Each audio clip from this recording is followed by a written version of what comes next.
Welcome to the first episode of Real Estate with Wendy podcast. Today's topic is Wholesaling 101. And with me in the booth is my engineer, Gene. Good morning, good evening, good night. Whenever you're listening to this, enjoy. All right, so let's dive right in. Everybody wants to know about wholesaling. How do they get started? What does it all mean? What can they do? Well, there are really just 3 simple steps.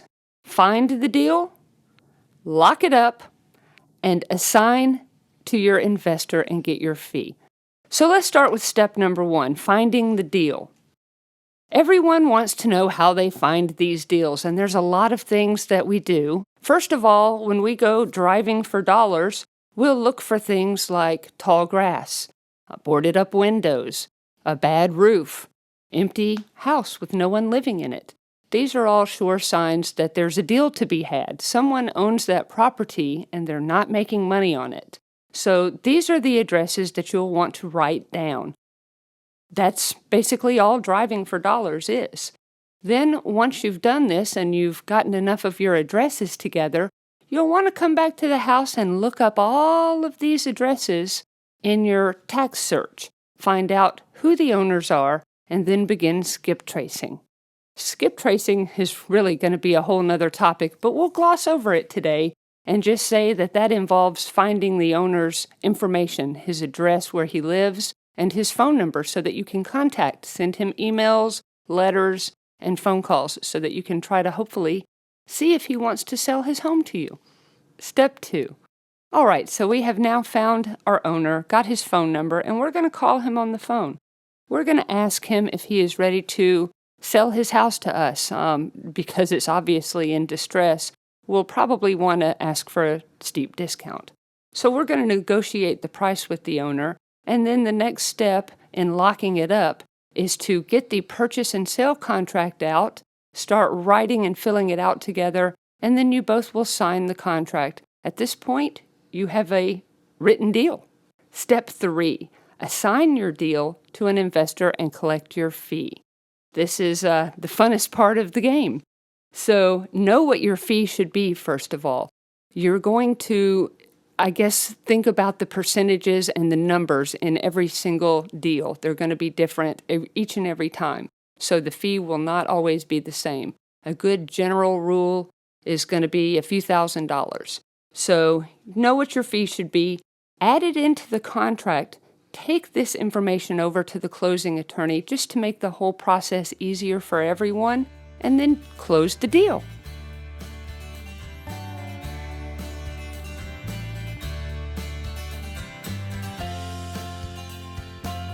Okay, so before we break this down real quick, let me tell you a little bit about me.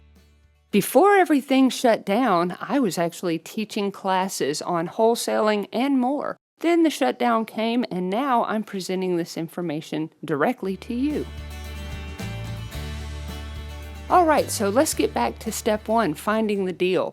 When I first started, I would get in my car not really knowing what to do, and I would drive around for hours trying to find these properties and figure out exactly what I was doing. I can tell you how to easily skip some of this confusion. When you get into your car, you want to have a notepad, you want to have a pen, perhaps have some of your business cards ready if you have any. Get all of your information right there in front of you so that when you stop, you see something where there's tall grass, no one lives there, something that looks like it could easily be a deal to you.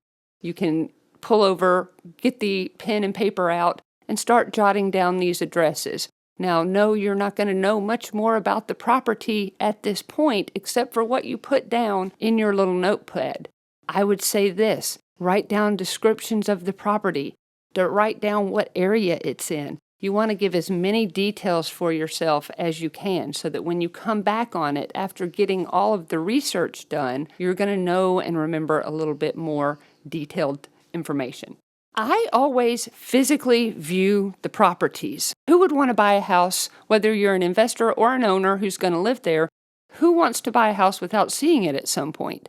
I like that to be my initial investigation. Driving for dollars, again, is usually step 1. You can find things online, but once you find something online that you think is a really good deal, you still have to go see it. So, Wendy, if I can interrupt, as your engineer, I'm also kind of interested in this field. So, if I have some business cards, if there is a standing mailbox or something like that, is it good to leave that? Like, does that ever get any return, or is it best to do all the research online nowadays? Okay, so if you leave your business card there, sometimes, even though there's no one living there, sometimes the owner comes to check on his property. I don't like to leave the business card in the mailbox, but I like to leave it somewhere at the door or somewhere on the porch if there is one, somewhere handy where the owner can find it, see that I've been there, and was probably because he sees that I'm a real estate agent, was inquiring about his property. Hopefully, he'll call me. There's not a huge return, but there is a return. I think I'm seeing why you do that. Because if you're driving around and you find 9 places and 2 or 3 leads come up kind of quick, and you kind of forgot about, the first place you went, and you can't find as much information online as you wanted, that card is sitting there. So 3 weeks later, that's how you get that return, right? Correct. You never know when an owner may find your card and come back calling for you. He may not be interested this year even. But let's say down the road a year or two, he might decide, hey, now I'm ready to sell. And if he still has your card, Yeah. he will still get in touch with you. Gotcha. That's great because, just with everything online nowadays, I understand driving around and trying to find those diamonds in the rough. But that's something I hadn't thought of before, leaving a physical card just in case it doesn't pan out online. Correct. You cannot always find the owner online. Sometimes you cannot find the owner, period. Sometimes you have to wait for them to contact you back. Okay, so as someone who doesn't know much about this really at all at this point, you're talking about driving for dollars. You're talking about driving around, finding, you got the signs, the high grass, the maybe no mailbox, the one window shutters falling off, whatever. But there's no for sale sign, right? Right. Okay. Oftentimes, these properties don't have for sale signs. Sometimes they do. Again, if it's technically for sale, it's generally going to be on the MLS or listed online somewhere. But if there's no for sale sign, that does not mean it's not for sale. But you're saying I should have the confidence to do all this even without knowing that the owner wants to sell at this point. Well, you have to find out if the owner wants to sell. That's what the driving for dollars is all about. You want to be able to find out who owns this house and ask them for yourself. Are you interested in selling this place because you're not making any money on it? It's not doing you any good right now. Let me help you. I can offer you cash to buy this house, take it off of your hands, and you'll be done with it. Gotcha. That's kind of my pitch I just gave you right there for free. So if they're only hanging on to it because it's Nana's old place where the family grew up and it's sitting, it's neglected, there's no for sale sign, it may not necessarily not be for sale. Correct. And a lot of times, if it was Nana's old home, we'll talk more about probate later, but these are the deals when someone has passed on. It's a very sad and unfortunate situation. However, these properties usually get left to families who don't want the house. They don't want to deal with the hassles of trying to sell it. They don't want to take off, put it on the market and then lose a cut of their money. They'd rather just have someone take it off their hands.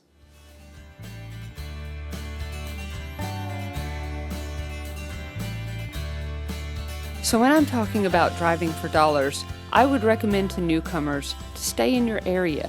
Look in the places that are near where you live, near where you work, on your way to and from the places that you go every day.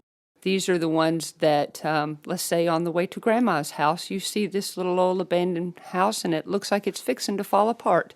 Those are the ones you want to go ahead and write down that address, and then we'll dive right in and start talking about the next step would be to research the properties and find out not only who the owner is, where he may live, because he doesn't live there, and then find out if you can get in touch with these people. How much the property is worth is going to be another important thing to determine, and where you get that information is almost always going to be your local tax website. Okay, aside from talking about driving for dollars, there are other ways actually that you can find these deals. I'm just going to go ahead real quickly and name through a few of them. You've got tax sales, you've got probate, you've got your church friend group. I know that I personally have heard about deals while receiving prayer requests from other friends. Friends, that's a whole nother topic. You can also find properties, believe it or not, online. Your local MLS, Realtor.com, Zillow. A lot of these properties, whether you think they're deals or not, are actually listed on the internet. So there's a bunch of different ways to find these properties. We'll dive into each one in more detail later. Let's go ahead and move forward with talking a little bit more about locking it up. A very important part about having these deals locked up is you're going to have contracts, you're going to know how to negotiate with people, and you're going to have to know how to listen to their needs. So let's break those down, each one a little bit more. Contracts. Where, Wendy, can I find a contract? That's always another question I get asked. As a realtor, I can tell you that I just hit print, and it's easy for me to get these contracts all day. However, if you're not a licensed realtor, it may be a little more difficult, you think. I would just tell you this.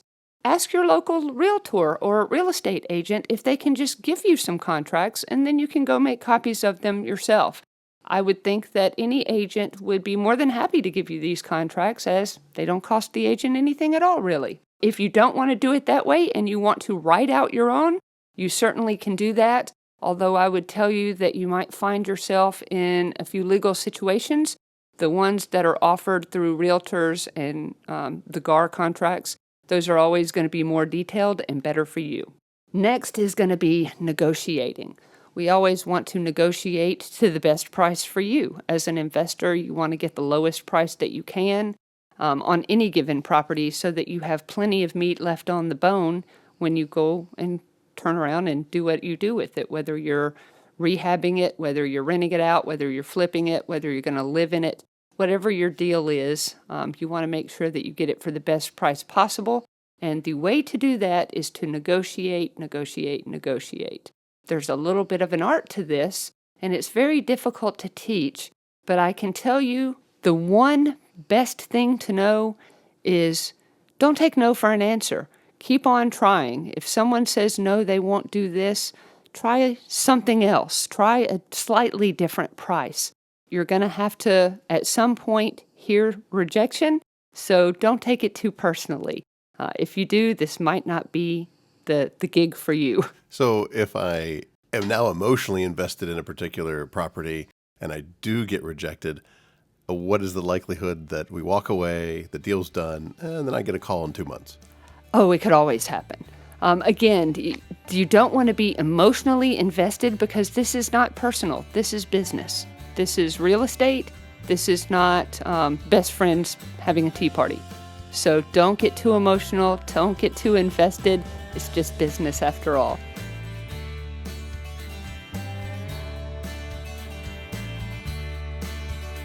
The next thing we're going to talk about is listening to the person's needs.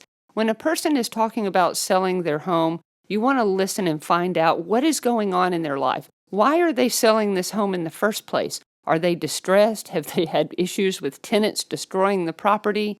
In hearing their needs, you're going to hear the things that are going to be your negotiating points. Oh, they had trouble with tenants. They're sick of dealing with these people.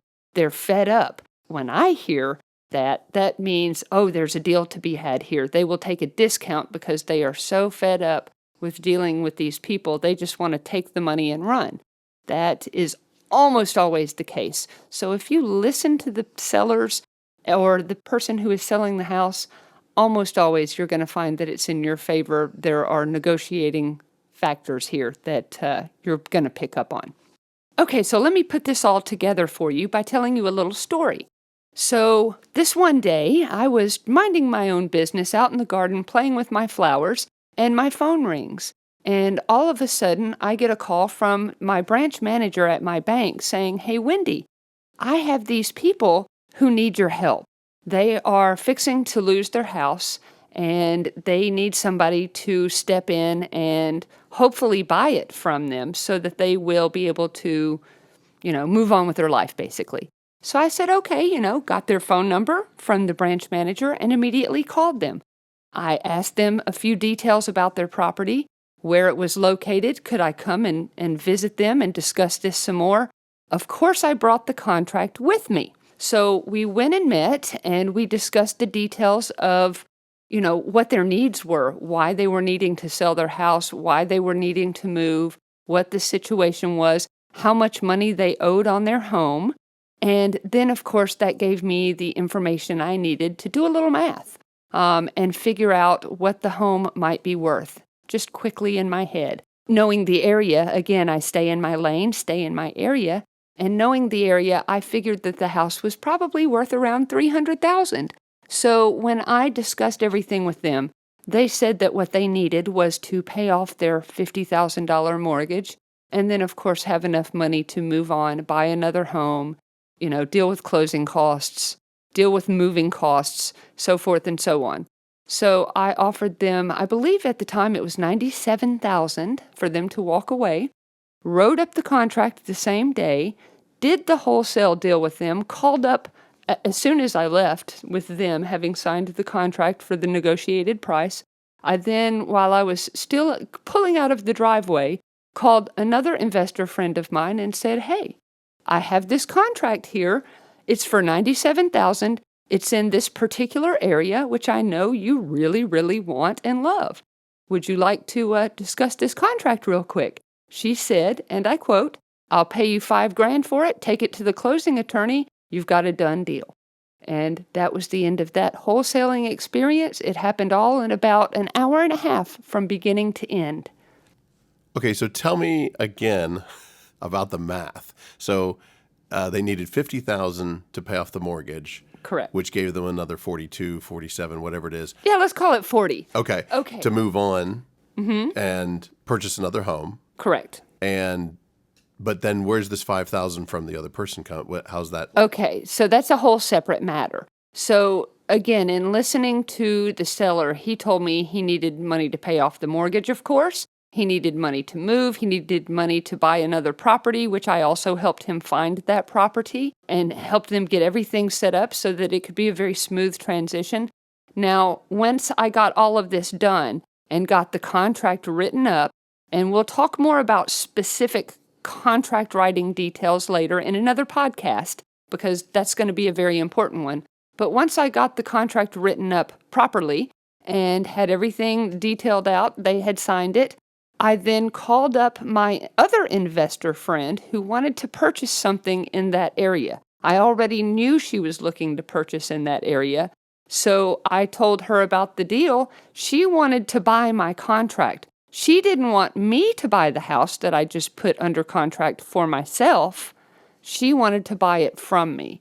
So without having to physically buy the house myself or deal with closing costs or attorneys or fees or anything else, I just simply handed her the contract and said, "Please pay me $5,000. But didn't you already pay 97? No, I didn't pay anything. I only entered into a contract to pay someone. I didn't actually buy the house that day. I just wrote the contract. The closing was set for 30 days in the future, which the person that I sold the contract to still made that closing. So that person paid out the 97. Correct. Buying your contract for $5,000. Correct. So that's what wholesaling is when I go out there and I negotiate a deal on a house. It's a wholesale deal. It's not a full price deal because the house is either in disrepair or even if it's in great shape. Sometimes, for example, I'll tell you what I did with my grandfather's house. A whole nother story. My grandfather wanted to sell his home in East Point. I knew what the home was worth. He did not. He did not want to sell it for what it was worth. He thought that that would be ludicrous. So he sold it to me for $17,000. That was just $1,000 or $2,000 more than he paid for it. He felt like that was a wonderful deal. I said, "Oh, yes, please, Pawpaw. Can I please buy your house for $17,000? At the time, I partnered up with another investor, which I often do. A lot of times I don't do this stuff myself. I partner with people so that we can both make some profit, and it's easier for us to both do together. Anyways, I partnered up with a guy named Mark. He did a lot of the rehab work with me, brought a lot of the tools and the construction materials, and we completely rehabbed the house, and then we flipped it for $72,000 in 2009 in the midst of the down market. We made Oh, wow. 40 something thousand on that after closing costs, paying attorneys, blah, blah, blah. It was a really nice deal. And we spent less than 3 weeks doing the whole rehab. We busted it out fast. So wait, how is that wholesale? Because that's not selling a contract. Okay, so I did sell a contract. I just sold it to my partner, then partnered up with him and made even more money, which we'll get more into that later. Making money on the front end of the deal, the middle end of the deal, the back end of the deal.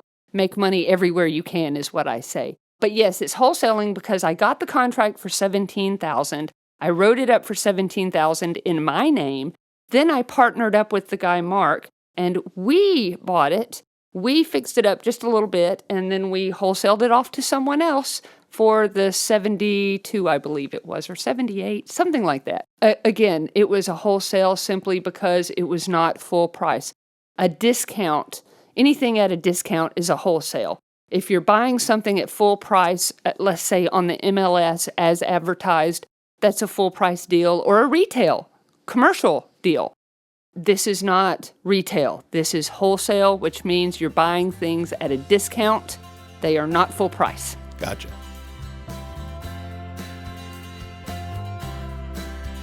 Okay, I'm going to end with the last thing. Step 3 is once you get the assignment to the investor, knowing your fee, knowing how much you should charge for any particular contract or wholesale contract that you do. The fees are negotiable. So this is going to be something that depends on the deal. It might be different with every contract, with every wholesale that you do, or they might be very similar. If you do a lot of similar deals that, let's say you buy a lot of houses that are, say, $50,000 houses, and they're in this particular shape, in this particular neighborhood, you may find yourself getting a lot of this particular fees, just because the fee is going to depend on the math of the deal. Again, if you've got one heck of a deal, it's an amazing killer deal, you got it from your grandma, and nobody else can get that deal for that price, you may make a lot more money on those deals. It may be $10,000, $20,000 on the really amazing deals where the spread is $50,000 or more for the investor who purchases your deal to make. Anything that is less than that is going to be less money. The less money for the investor, the less money you're going to get for your negotiating the wholesale fee. There are so many different ways to make money. We're going to do another podcast later on negotiating the fees, figuring out what the math is, how to negotiate your percentage. We'll get into that later, but there are always ways to make money. So look for money in every single part of the deal, not just in the beginning, not just at the end, but in every part of the deal. See where you can find your fee. To end the podcast today, just so you know me, my name is Wendy, and I live just outside Atlanta, on the south side below I-20. I've been doing this for about 27 years or more. I am not just a realtor and investor. I am also a property manager and a wholesaler. So I do just about everything you can do in real estate. It's been nice talking with you guys. Have a wonderful day.